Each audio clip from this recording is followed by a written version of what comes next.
문제를, 내 앞에 놓여진 이 빈 무덤을 어떻게 해석하느냐에 따라서 앞으로 펼쳐질 인생이 달라지는 거예요. 여러분, 여리고 정탐꾼도 그렇지 않았습니까?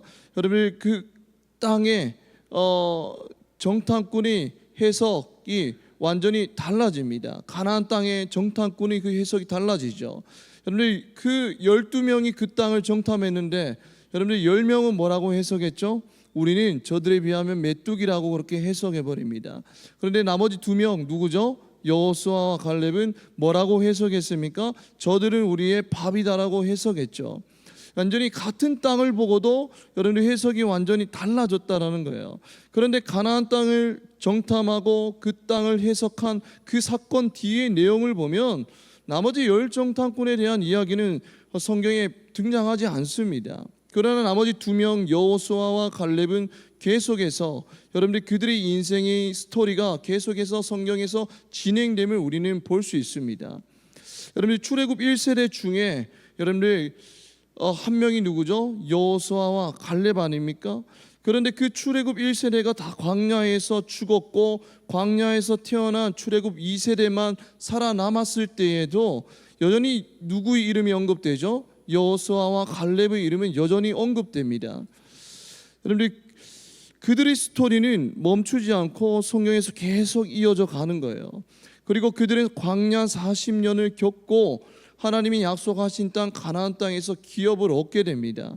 여호수아는 여러분들 에브라임 지파의 딥낫세라는 땅을 얻게 되었고 갈렙은 또 유다의 헤브론 땅을 얻게 됩니다. 여러분 40년 전 가나안 땅을 정탐한 후에 그 땅을 어떻게 해석하였느냐가 결국 40년 뒤에 그들의 인생을 결정해 버립니다. 하나님이 약속하신 그 땅에 들어가는 복을 누리게 되죠. 여러분, 우리가 내 앞에 놓여진 인생을 어떻게 해석하냐에 따라서 여러분들 앞으로 펼쳐질 인생을 결정하는 거예요. 그렇기 때문에 여러분, 우리 앞에 놓여진 그 빈 무덤을 어떻게 해석하는지가 상당히 중요합니다. 여러분들 삶이 앞에 놓여진 빈 무덤을 어떻게 해석하고 있습니까? 오늘 본문은 빈 무덤을 어떻게 해석해야 할 것인지 우리에게 묻고 있는 거예요. 여러분들 앞에 놓여진 그 인생의 빈 무덤을 어떻게 해석할 것입니까? 라고 우리에게 질문을 던지고 있는 것입니다. 오늘 본문에 보면 여인들은 예수님의 시신을 보기 위해서 어디로 가고 있죠? 무덤으로 가고 있습니다. 오늘 본문 1절에 보면 이렇게 말씀하고 있습니다. 안식일이 지남에 막달라 마리아와 야고보의 어머니 마리아와 또 살로메가 가서 예수께 바르기 위하여 무엇을 사다 두었다가 향품을 사다 두었다라고 합니다. 여러분, 향품의 이 용도가 무엇일까요? 뭐 하기 위해서 향품을 샀죠? 여러분, 고대 이스라엘에서는 시체를 향료로 처리하여서 죽은 자를 존경하였다고 합니다. 그러니까 이 여인들은 예수님이 장사되는 것을 목격하고 돌아와서 이제 향품을 구입하였습니다. 그런데 여러분, 얼마 뒤에 뭐가 다가오죠? 안식일이 다가옵니다. 그래서 그랬을 거예요. 그래서 사실은 좀 구매를 했지만 추측하기로는 시간에 쫓겨서 자기 옷들이 원하는 것을 온전히 다 구매하지 못했을 것입니다. 지금은 이제 자동차가 있어서 우리가 향수를 사기 위해서 여러분들 어디에 갑니까? 올리브영에 가죠, 그죠? 올리브영 세일 날에 가서 향수를 살 겁니다. 그러면 여러분들 차로 5분 만에 가서 향수를 사올 수 있습니다. 그러나 당시에는 교통이 잘 발달되지 않았을 뿐만이 아니라 그런 올리브영 같은 체인점도 별로 없었을 거예요. 그죠? 그래서 많은 시간이 소요되었을 것입니다. 예수님은 십자가에서 오후 3시에 운명하셨고 그리고 오후 6시부터는 뭐가 시작되죠? 안식일이 시작됩니다. 이제 장사까지 남은 시간이 몇 시간이라고요? 3시간밖에 없습니다. 그래서 시간적인 여유가 없었던 거예요. 그래서 따라서 그 장사를 목격하고 향품을 구입하러 간 그 여인들은 향품을 몇 개 구입했을지라도 원하는 향품을 다 제대로 구입하지 못했을 것입니다. 그래서 그들은 토요일 일몰에 안식일이 끝나고 상업 활동이 다시 재개되자 시간적인 여유가 없어서 진행하지 못한 그 그 향품을 사서 또 그 바르는 일을 이제 마무리하려고 합니다. 그런데 2절에 보면 안식 후 첫날 매우 일찍이 해돋을 때에 그 무덤으로 가며라고 합니다. 그리고 그들은 이제 안식 후 첫날에 이제 일요일이죠. 이제 매우 일찍 해돋을 때에 예수님의 무덤을 이제 방문하게 됩니다. 이는 그들 중 두 여인이 이제 무덤의 위치를 사전에 파악해 두었기 때문에 가능했을 거예요. 그러니까 이게 뭐죠? 예수님에 대한 그들의 사랑과 관심이 느껴지지 않습니까? 예수님의 무덤이 어딘지 미리 파악했기 때문에 그렇게 갈 수 있었을 것입니다. 그들은 시신이 더 부패하기 전에 서늘한 시간에 일을 처리하려 했을 겁니다. 그런데 유대인의 정결법상에 보면 시체를 만지는 것은 어떻게 여겨졌죠? 부정하게 여기는 일입니다. 그래서 그것이 깊이 되던 일이었습니다. 그럼에도 불구하고 그 여인들이 죽은 지 사흘이나 된 예수님의 시체에 향품을 바르려고 했던 것은 그들이 얼마나 예수님을 어떻게 했죠? 사랑했는지를 정말로 잘 보여주는 거예요. 그러니까 예수님에 대한 사랑의 감정으로 충만해 있었다라는 것입니다. 3절에 보면 서로 말하되 누가 우리를 위하여 무덤 문에서 돌을 굴려 주려 하더니라고 말씀합니다. 그러니까 여인들은 무덤을 향해 가면서 무덤 앞에 놓인 돌문에 대해서 지금 걱정을 하고 있는 거예요. 당시 무덤을 막고 있는 그 돌을 3명의 여인이 굴려서 여는 것은 거의 불가능에 가까웠습니다. 다른 사람의 도움을 받아서라도 이 문제를 해결해야 되겠다는 그들의 의지가 대화를 통해서 보이지 않습니까? 예수님은 비록 죽으셨지만 예수님에 대한 사랑의 감정으로 충만함을 이 대화에서 볼 수 있습니다. 그런데 그들의 바람과는 달리 그 예수님의 무덤은 어떻게 있었죠? 비어져 있었다는 것입니다. 4절에 보면 눈을 들어 본즉 벌써 돌이 어떻게 되어 있는데 굴려져 있는데 그 돌이 심히 크더라라고 말씀합니다. 그리고 이때 어떤 청년이 등장하죠? 흰 옷을 입은 한 청년이 등장해서 그 여인에게 말을 겁니다. 여기서 청년은 무엇을 의미할까요? 여러분 다른 복음서의 병행 구절을 비교해 보면 천사임을 알 수 있습니다. 6절에 보면 청년이 이르되 놀라지 말라 너희가 십자가에 못 박히신 나사렛 예수를 찾는구나. 그가 살아나셨고 여기에 계시지 아니하리라라고 합니다. 그는 어떻게 했다고요? 살아나셨다라고 말씀하고 있습니다. 근데 이 말을 듣고 이 천사의 말을 듣고 이 여자들의 반응을 우리는 주목해 봐야 됩니다. 이 말을 듣고 여자들의 반응은 어땠을까요? 8절에 보면 이렇게 말씀합니다. 여자들이 몹시 놀라 떨며 나와서 무덤에서 도망하고 무서워하여 아무에게 아무 말도 하지 못하더라라고 말씀합니다. 여기서 놀라의 원어는 뭐냐면 에크스타시스입니다. 근데 이 에크스타시스의 뜻이 뭐냐면 정상적인 정신 상태부터 벗어나서 정신을 잃거나 환상적인 경험을 묘사할 때 사용되는 단어입니다. 그리고 떨며 몹시 놀라 떨며에서 떨며의 원어는 트로모스인데 두려움에서 오는 전율을 의미하는 거예요. 그 여인들이 얼마나 두려움에 떨었는지 여러분들 좀 느껴집니까? 여러분들이 집에서 방에서 이렇게 앉아 있는데 개미가 지나다니고 있습니다. 그러면 어떻게 반응하죠? 좀 누구 불러서 좀 죽여달라고 그렇게 할 겁니다. 또 특히 형제들은 뭐 죽일 수 있지만 자매들은 또 무서워할 수 있잖아요, 그죠? 불러서 저희 집에서는 어떤 벌레가 나오면 아내가 저를 먼저 부릅니다. 그럼 제가 이제 휴지를 가지고 그 벌레를 잡는 역할을 합니다. 그런데 여러분들 집에 단순한 개미가 아니라 작은 개미가 아니라 정말 막 이 엄지 손가락 2배만한 뭐가 등장할까요? 바퀴벌레가 등장하면 여러분들은 그 바퀴벌레를 마주했을 때 어떤 반응이 일어납니까? 달려가서 바로 잡습니까? 어떤 반응을 보이죠? 순간 얼어버리지 않습니까? 두려운 마음이 들지 않습니까? 저게 날아갈지 어디로 숨을지 모르기 때문에 너무 놀라서 순간 얼어버리지 않습니까? 이 여인들도 그랬을 거예요. 정말로 그 천사와 또 빈 무덤을 보고 또 천사의 말을 듣고 주님이 부활했다라는 그 소식을 듣고 나서 여러분들 그들은 어떤 상태였냐면 너무 놀라서 정신적인 공황 상태를 겪었을 정도로 정말 두려움에 떨었을 것입니다. 너무 놀람에 그렇게 빠져 있었을 거예요. 근데 그 여인들이 놀라서 그렇게 떨 때에 어떤 일이 일어났냐면 8절에 보면 아무에게 아무 말도 하지 못하더라라고 합니다. 여러분들이 정신적인 충격을 먹으면 여러분 때로는 말이 나오지 않을 때가 있지 않습니까? 그 정도로 그 여인들이 놀랐다라는 거예요. 여러분들 여인들은 이 무덤이 비어있는 이 현실 앞에서 이 여인들은 어떤 감정을 느꼈죠? 두려워했다는 것입니다.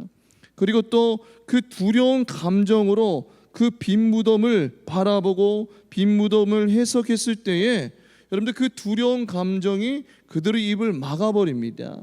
그리고 천사가 전달한 하나님의 사명을 멈추게 만들었죠. 분명히 이 소식을 전해야 되는데 전하지 못하고 그들의 입이 닫혀져 버립니다. 여러분들 감정으로 내가 마주한 상황을 해석할 때에 부정적인 결과는 어떤 결과들이 있을까요? 여러분 객관성이 부족해지고 잘못된 판단을 내릴 가능성이 높아집니다. 여러분들이 소개팅에 이제 나갑니다. 소개팅이 나가는데 이제 헤어지고 다음 날 이제 카톡을 합니다. 카톡을 하는데 여러분 내가 먼저 카톡을 했는데 그 사람이 제때 답장이 오지 않습니다. 그러면 여러분들은 어떤 생각을 하죠? 이 사람이 나를 마음에 들지 않구나 라고 그렇게 생각할 수도 있잖아요. 그죠? 근데 알고 보니까 실제로 보니까 그 사람은 정말 바빠서 답을 하지 못한 거예요. 근데 우리는 어떻게 반응했죠? 감정적으로 반응한 거. 이 사람이 날 싫어하는구나, 날 좋아하지 않구나 라고 하면서 스스로 상처받고 스스로 거리를 두기 시작합니다. 그러니까 나의 감정으로 그 사건을 해석할 때에 어떻게 됐죠? 관계가 멈춰버립니다. 거기서 한 발짝도 더 나아가지 못했다라는 거예요. 여러분들 분명 천사는 그 여인들에게 해야 할 뭐를 주었죠? 사명을 주었습니다. 7절에 보면 가서 그의 제자들과 베드로에게 이르기를이라고 합니다. 가라고 합니다. 가서 말하라라고 사명을 분명히 주었어요. 전하는 사명을 주었다라는 거예요. 그 자리에서 이제는 가만히 있지 말고 어떻게 해야 돼요? 움직여야 됩니다. 그러나 두려움이라는 감정으로 이 빈 무덤을 바라보고 이 빈 무덤을 해석했을 때에 그 자리에서 사명이 멈춰버리게 됩니다. 여러분 그럼 우리는 무엇으로 우리 앞에 놓여진 빈 무덤을 해석해야 될까요? 바로 믿음으로 그 빈 무덤을 해석해야 됩니다. 여러분 우리는 감정과 믿음을 헷갈려 할 때가 많습니다. 감정이 곧 나의 믿음이라고 생각할 때가 많습니다. 여러분 베드로가 그렇지 않습니까? 끝까지 내가 주님을 따르겠습니다라고 그렇게 고백했습니다. 그것이 주를 향한 그의 믿음이라고 그는 굳게 믿었죠. 그러나 주를 향한 그의 마음을 보면 주를 향한 감정으로 충만하였습니다. 그 결말이 어떻죠? 결정적인 순간에 예수를 3번이나 부인해 버립니다. 그런데 그 부인은 그 예수를 부인한 그것은 예수님이 말씀하신 그대로 이루어지게 됩니다. 예수님이 베드로에게 뭐라고 말씀하셨죠? 마가복음 14장에 보면 오늘 이 밤 닭이 2번 울기 전에 네가 3번 나를 부인하리라라고 이미 주님이 말씀하셨죠. 이게 뭐냐면 믿음은 감정이 아니라 말씀을 기억하고 말씀대로 상황을 해석하는 것입니다. 여러분들 믿음은 뭐라고요? 감정이 아니라 말씀을 기억하고 그 말씀대로 상황을 해석하는 거예요.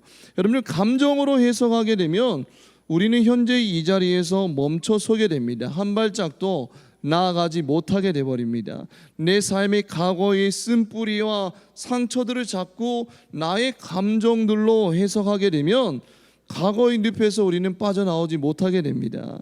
나의 가족들을 계속 원망하게 되고 나를 힘들게 했던 그 사람들을 계속 원망하고 저주하게 됩니다. 그래서 계속해서 자기 연민에 빠지게 되죠. 거기서 한 발짝도 움직이지 못하게 됩니다. 세월은 흐르고 나이는 들어가지만 여전히 나는 상처받은 어린아이에 머물러 있게 됩니다. 그러나 여러분들 우리 앞에 놓여진 그 상황을 믿음으로 해석하면 어떻게 되죠? 비로소 움직이게 된다라는 것입니다. 요즘에 옛날에 그 가수 이름 누구죠? 걸그룹의 시크릿 알아요? 시크릿. 예, 그 박이랑 결혼했던 그 여자분 이름 뭐죠? 송지은 아십니까? 박이라는 청년, 그 휠체어 타고 다니는 그 청년의 스토리를 들어보셨죠? 여러분들 그 이렇게 위에서 떨어져서 여러분들 척추가 다 나가게 되고 하반신이 마비되고 그런 상황 가운데서도 그는 믿음으로 선포하며 나아갔죠. 믿음으로 그 상황을 해석해 버립니다. 그리고 지금은 어떤 삶을 살게 되었죠? 하나님을 증거하며 다니지 않습니까? 여러분들, 저도 그렇고 여러분들이 그 상황 옥상에서 떨어져서 하반신이 마비되고 여러분들이 대소변을 가리지 하루아침에 대소변을 가리지 못하고 일상적인 생활을 못한다라면 여러분 누구나 다 절망을 느낄 것입니다. 그 청년도 절망을 느꼈을 거예요. 그러나 거기서 머무르지 않고 그 상황을 뭐로 해석하죠? 믿음으로 해석해 버립니다. 하나님이 그 상황을 주관하실 거고 앞으로도 인도하실 것이라는 그 믿음의 눈으로 그 상황을 해석했을 때에 어떤 일이 일어났죠? 여전히 다리는 마비가 되었지만 하나님의 그 살아계심을 증거하고 다니는 그런 인생으로 변화되지 않았습니까? 여러분들이 우리 앞에 놓여진 빈 무덤을 나의 감정이 아니라 믿음의 눈으로 해석하면 비로소 우리는 움직이게 되는 삶을 살게 된다는 것입니다. 이 자리에 머물러 있는 것이 아니라 주저앉아 있는 것이 아니라 앞으로 전진하며 나아가는 인생이 된다는 거예요. 여러분들, 우리 앞에 놓여진 빈 무덤을 믿음으로 해석한다는 것은 무엇을 의미하는지 아십니까? 바로 이미 주어진 말씀을 붙드는 것을 의미합니다. 여러분들, 예수님은 부활을 이미 여러 번 말씀하셨어요. 마가복음 8장 31절 말씀 한번 우리 보여줄까요? 마가복음 8장 31절 말씀 읽겠습니다. 시작.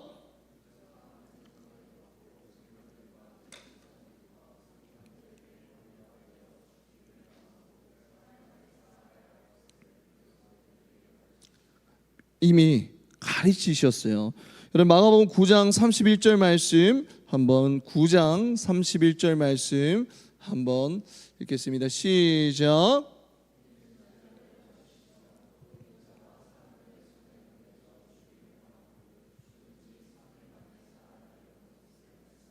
말씀하셨어요. 여러분들이 10장 34절 마가복음 10장 34절 읽겠습니다. 시작.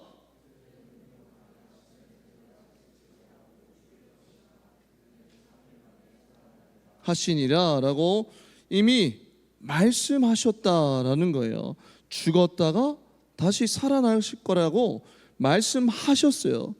여러분들, 무덤은 비어있죠. 지금 여러분, 절망적인 상황입니다. 여인들이 향품을 바르려고 무덤에 갔지만 무덤은 비어있는 상황이에요. 그러나 주님은 이전에도 말씀하셨고 그 말씀대로 여전히 일하고 계셨어요.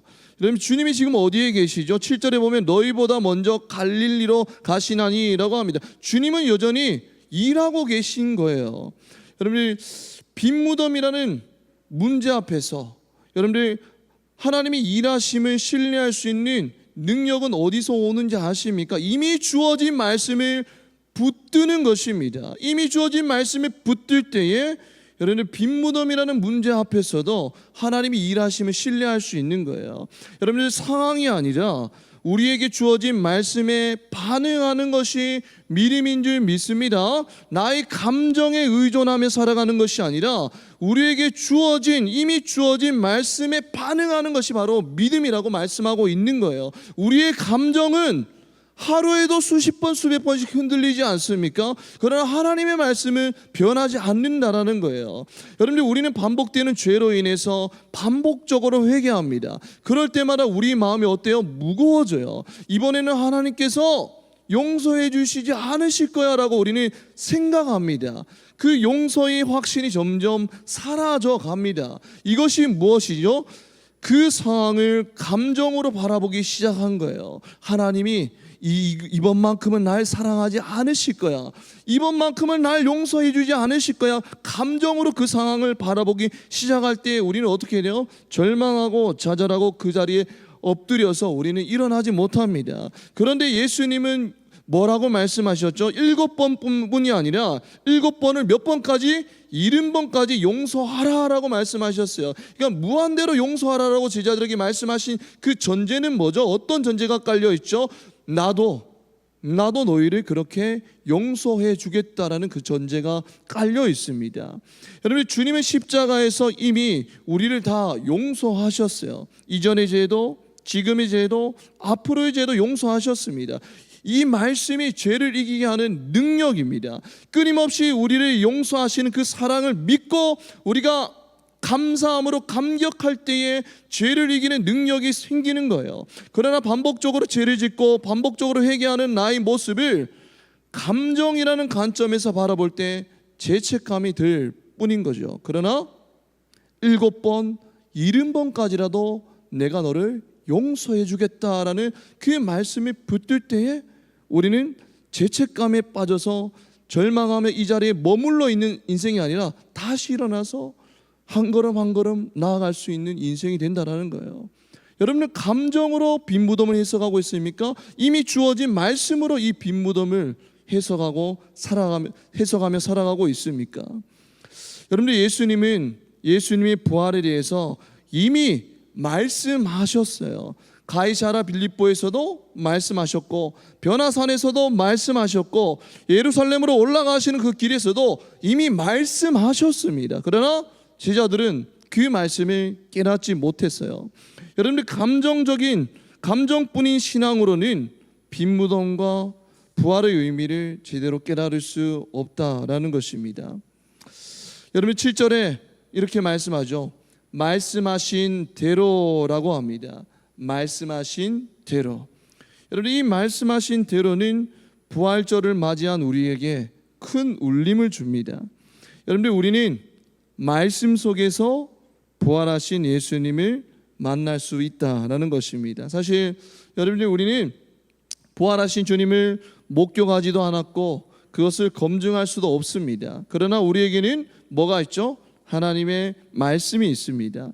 하나님의 말씀은 우리가 눈으로는 보지 못하는 부활하신 예수님을 만나게 합니다. 말씀 속에서 부활하신 예수, 능력의 예수님을 우리는 만날 수 있는 거예요. 지난 주일에 왕 되신 주님에 대해서 말씀을 선포했습니다. 여러분, 부활절은 그 죽음을 이기시고 진정한 왕 되신 주님을 무엇을 통해서 만나는 날입니까? 말씀을 통해서 우리는 만나는 날입니다. 여러분들, 우리 앞에도 우리를 염려케 하는 빈 무덤들이 너무나 많지 않습니까? 예수를 믿어도 우리를 힘들게 하는, 우리를 두려움과 절망에 빠져들게 하는 그 빈 무덤이 많을 것입니다.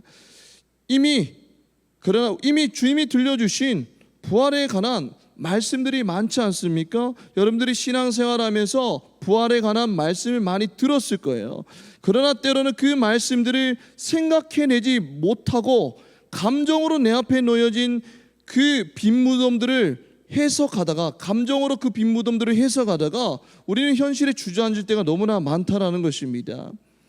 여러분들, 예수의 그 부활을 믿지 못해서 삶의 문제에 집착하고 두려움을 느끼며 우리는 살아갑니다. 땅에 매여서 살아가는 사람들은 두려워하고 염려하며 힘없이 살아갈 수밖에 없습니다. 그러나 오늘 말씀에 나오는 빈 무덤은 우리에게 질문을 던집니다. 너는 무엇을 믿고 해석할 것인가? 라는 질문을 우리에게 던지고 있는 거예요.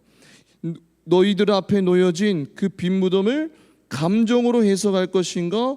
믿음으로 해석할 것인가? 우리에게 질문을 던지고 있습니다. 여러분들, 부활신앙은 보이는 현실보다 하나님 말씀을 더 신뢰하는 믿음입니다. 믿음은 빈 무덤 앞에서도 하나님의 말씀을 붙잡는 거예요. 여러분들, 믿음은 이 빈 무덤을 나의 감정으로 해석하지 않고 하나님의 말씀으로 해석하는 것입니다.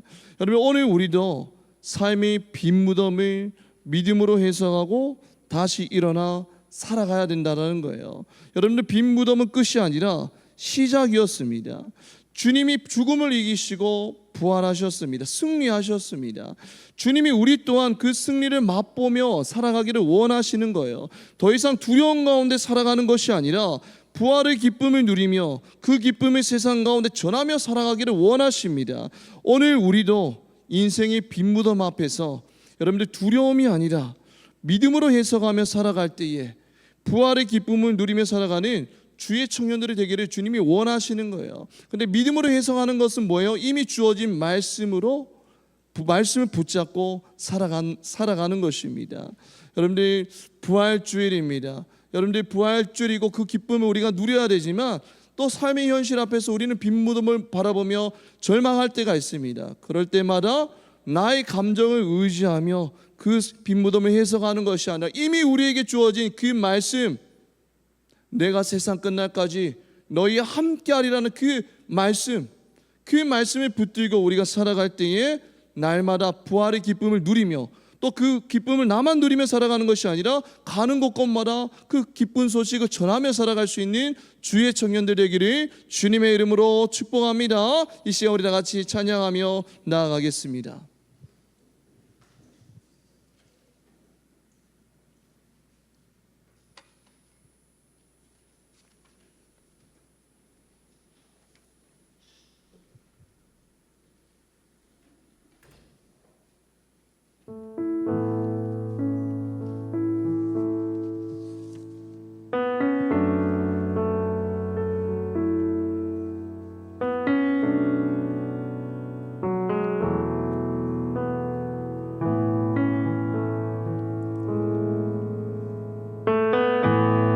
오늘 우리가 부를 찬양은 주가 일하시네입니다. 때로는 우리 삶 가운데 날이 저물어가고 빈들을 걸을 때가 있습니다. 그 빈들을 걸을 때 빈 무덤을 마주할 때가 있죠. 내 힘으로 아무것도 할 수 없을 그때가 있습니다. 빈손으로 걸을 때가 있다라는 거예요. 그럴 때 우리는 자꾸 그 상황을 나의 감정으로 해석할 때가 많습니다. 그리고 때로는 분노가 차오르고 때로는 원망과 저주가 우리 입술을 통해서 그렇게 나올 때가 있습니다. 그러나 여러분들 그때 비로소 우리는 그 상황을 믿음으로 해석해야 된다는 것입니다. 믿음으로 해석한다는 것은 감정에 의지하는 것이 아니라 이미 주어진 말씀을 붙드는 거예요. 비록 내 앞에 빈 무덤이 놓여져 있고 이 상황이 너무나 힘들고 어려울지라도 이미 주어진 말씀, 내가 너와 함께하노라, 이미 주어진 그 말씀 붙들고 살아갈 때에 우리는 그 상황 가운데서 부활의 기쁨을 누리며 살아갈 수 있다는 거예요. 그 상황 가운데서 주가 일하심을 볼 수 있다는 것입니다. 감정에 의지하며 살아가고 있습니까? 믿음으로 그 상황을 해석하며 살아가고 있습니까? 오늘 말씀을 기억하면서 주가 일하시네, 우리 다 같이 찬양하며 나아가겠습니다.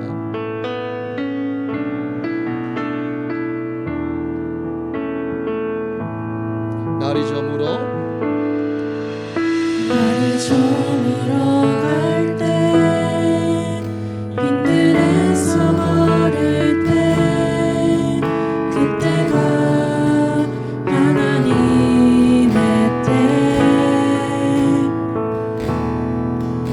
내 힘으로 안 될 때 빈손으로 걸을 때 내가 고백해 여호와 이래. 한 번 더 고백하겠습니다. 날이 저물어 갈 때, 날이 저물어 갈 때 빈들에서 걸을 때 그때가 하나님의 때 내 힘으로 안 될 때, 내 힘으로 안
그때가 하나님의 때 내 힘으로 안 될 때 내 힘으로 안 될 때 빈손으로 걸을 때 내가 고백해 여호와님 우리 모인 이곳에 우리 모인 이곳에 주님 함께 계시네 누리네 아버지네 적은 떡과 물고기 내 모든 걸 드릴 때 모두 고백해 여호와이네 주가 일하시네 주가 일하시네 주께 아끼지 않는 자에게 주가 일하시네 주가 일하시네 신뢰하는 왕님 자에게 주가 일하시네 주가 일하시네 주께 아끼지 않는 자에게 주가 일하시네 주가 일하시네 신뢰하는 왕님 자에게 주가 일하시네 주가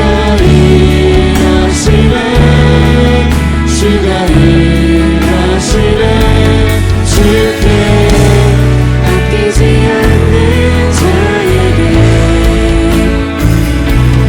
주가 일하시네 주가 일하시네 신뢰하는 왕님 자에게 주가 일하시네 주가 일하시네 주께 아끼지 않는 자에게 주가 일하시네 주가 일하시네 신뢰하는 왕님 자에게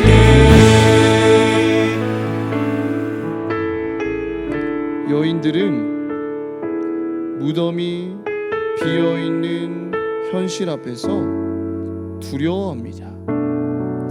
두려움이라는 감정으로 빈 무덤을 바라보고 해석했을 때에 그 두려움의 감정이 그들의 입을 막아버렸고 하나님의 사명을 멈추게 만들었습니다. 그러나 예수님은 부활을 이미 여러 번 예고하셨습니다. 비록 무덤은 비어 있었지만 주님은 이전에도 말씀하셨고 그 말씀대로 여전히 일하고 계셨습니다. 빈 무덤이라는 문제 앞에서도 절망하지 않고 하나님의 일하심을 신뢰할 수 있는 능력은 어디서 나올까요? 이미 주어진 말씀을 붙드는 것입니다.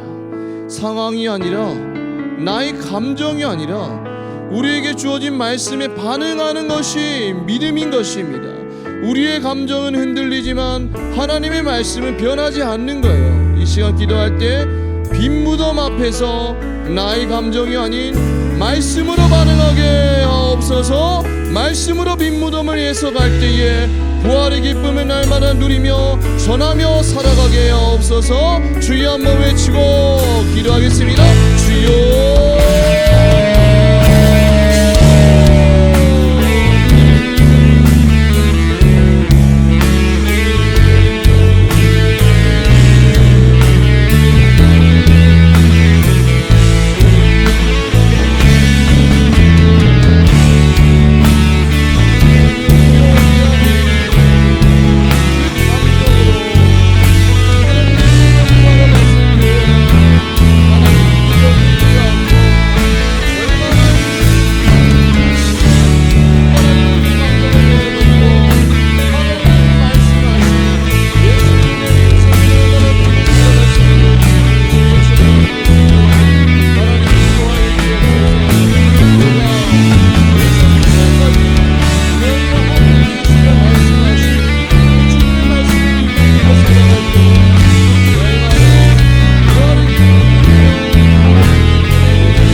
일곱 귀신 들렸던 막달라 마리아는 부활하신 예수님을 만나고 사람들에게 그 소식을 전하기 시작합니다.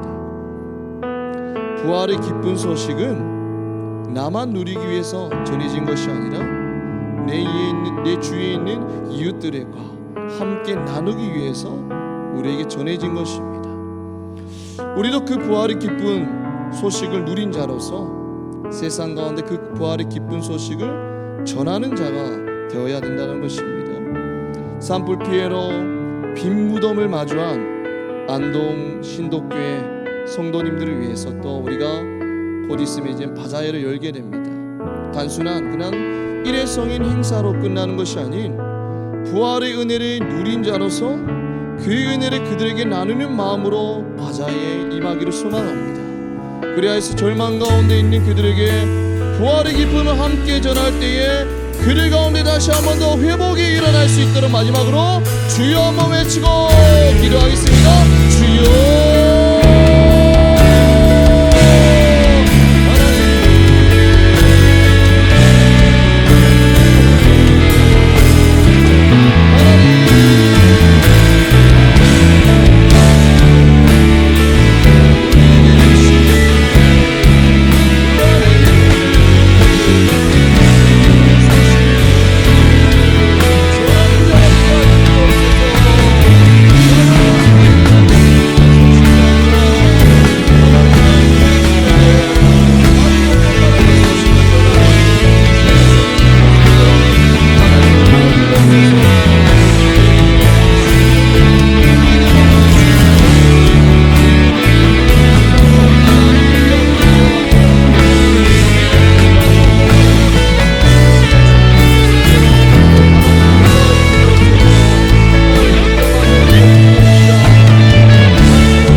예수님에 대한 사랑하는 마음으로 무덤에 달려갔지만 빈 무덤을 마주하였을 때에 그들은 절망감에 사로잡혔습니다.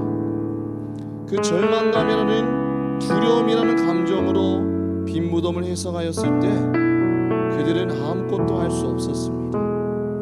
하나님, 우리도 살아가면서 빈 무덤을 마주하게 되고 절망감이 들 때가 있습니다. 그럴 때마다 절망감이라는 두려움이라는 감정으로 그 빈 무덤을 해석하는 것이 아니라 이미 우리에게 말씀하신 하나님의 말씀이 붙들고 그 빈 무덤을 해석할 때에 날마다 부활의 기쁨을 누리며 살아갈 수 있는 주의 청년들 될 수 있도록 인도하여 주옵소서. 우리의 감정은 흔들리지만 하나님의 말씀이 흔들리지 않고 변함이 없음을 날마다 기억하고 그 말씀에 붙들고 살아갈 때에 우리와 함께 하시는 그 부활의 주님을 날마다 경험하며 살아갈 수 있는 주의 청년들 될 수 있도록 인도하여 주옵소서. 하나님, 바자회가 열리게 됩니다. 단순히 일회성의 이벤트로 끝나는 그런 바자회가 아니라 부활의 기쁨을 누린 자로서 그 기쁨을 이웃들에게 전달할 수 있는 그런 주의 청년들 될 수 있도록 인도하여 주옵소서. 그래야 이 바자회가 하나님이 채워주시는 그 복들을 누리는 바자회가 되게 하시고 그 복들이 세상 가운데 다시 한번 흘러보낼 때에 다시 한번 더 채우시고 부으시는 그 하나님의 은혜를 경험하는 바자회 될 수 있도록 인도하여 주옵소서. 사랑이 많으신 우리 주 예수 그리스도 이름으로 기도드립니다. 아멘.